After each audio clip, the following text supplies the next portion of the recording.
بسم الله الرحمن الرحیم. په پیل کې د خبرونو سرټکی. د سره صلیب د نړیوالې کمیټې له عمومي رئیس سره د مولوي امیر خان متقي لیدنه.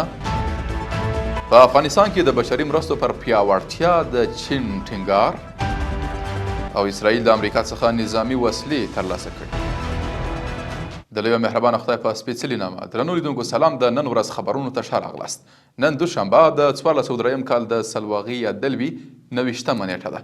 زه صادق فروتن یم. دا هم بشپړ خبرونه. د بهرنیو چارو وزیر مولوي امیر خان متقي د سره صلیب نړیوالې کمیټې له عمومي رئیس پیر کراهنبول سره کتلي. ښاغلي متقي په دې کتنې کې له دې کمیټې څخه غوښتي چې په نورو هیوادونو کې د بندي افغانانو د برخلیک معلومولو په برخه کې دې مرسته وکړي. کابل کې د چین سفیر ژاو شینګ د افغاني سرې میاشتې له رئیس شیخ شهاب الدین دلاور سره کتلي. ښاغلي شینګ پر خپله ایکس پاڼه لیکلي چې په دې کتنې کې دواړو لورو د بشري مرستو پر پیاوړتیا خبرې کړې دي. د کډوالو او بیرته راستنېدونکو چارو وزارت مسلکي مرستیال مولوي عبدالرحمن راشد د ډنمارک د کډوالو ټولنې له رئیس دانیت الشریف سره د $1,156,000 په ارزښت د همکاري هوکړه لیک لاسلیک کړ. د یاد هوکړه لیک له مخې به دغه ټولنه کابل، کندهار، پروان، زابل، غزني، میدان وردګ، کاپیسا، هرات، بادغیس، فراه او کونړ ولایتونو کې 298,556 بیرته راستنېدونکو او بېځایه سویو هیوادوالو ته نغدي مرستې وویشي.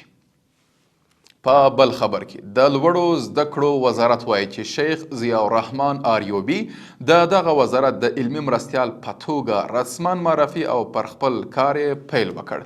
د لوړو زده کړو وزیر شیخ ندا محمد ندیم د نوموړي د معرفي کېدو په مراسمو کې ویلي چې تغییر او تبدیل په اسلامي نظام کې یو منل سوی اصل دی او مسؤلین د نظام د اړتیا او مصلحت پر بنسټ په دندو ګمارل کیږي.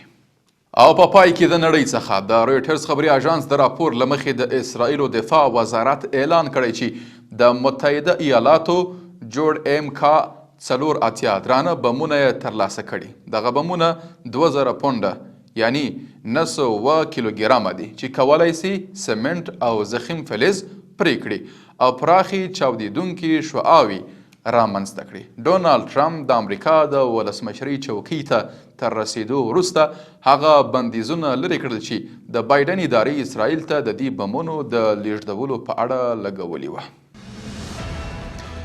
قدرمنو لیدونکو مننه کوم چې تر پایه مو راسره ملګرتیا وکړه. تر بیا ښه وخت او ښه چارې.